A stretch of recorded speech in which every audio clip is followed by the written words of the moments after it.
የዱባይ ላይፍ ይሄን ይመስላል። ሰላም ሰላም፣ እንዴት ናችሁ?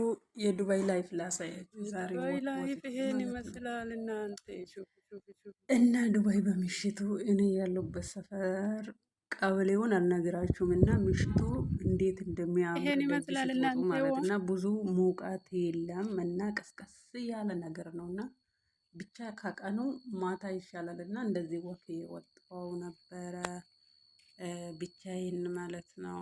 ከዛ ሰፈሩን እዚህ ጋ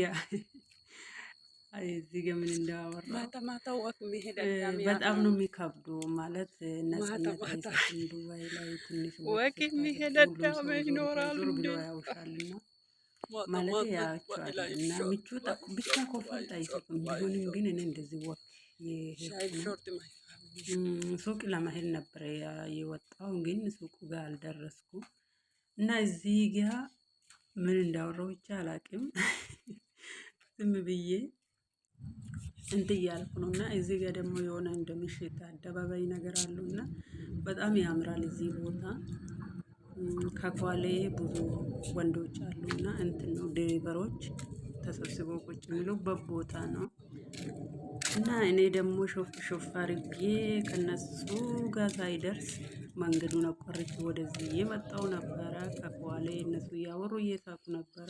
ያለታሉ ያብናል። ከዛ እዚህ ጋር ደግሞ እያልኩ ነበረ ግን ድምፄ ተቋረጠብኝ እዚህ ላይ እና ብቻ ደስ ይላል። ማታ እንደዚህ ስትወጡ ደስ ይላል። ግን ትንሽ ከበድ የሚለው ነገር አለው። ቢሆንም ግን ቆሻሻ መጣላ ነው ከኋላዬ እና ማብራትም አለው። እዚህ ጋር ደግሞ መናፈሻ ቦታ ነው እና ማታ ማታ እዚህ እንመጣለን። በፊት ሙቀት ሳይኖር በፊት ማለት እና ደስ የሚል አረንጓዴ ቦታ ነው እና መዳሞቻችሁ ከፈቀዳችሁ እንደዚህ ወክ ብትወጡ ለራሳችሁ ንፋስ ብትወስዱ ጥሩ ነው ብዬ አስባለሁ። እና እዚህ ጋር ደግሞ ቤት ደርሼ ነው ቤት ውስጥ ነው እና እንዲህ ይሄን ይመስላል ምሽቴ ባጭሩ። ላይክ አርጉ፣ እሺ ሰብስክራይብ እንዳትረሱ።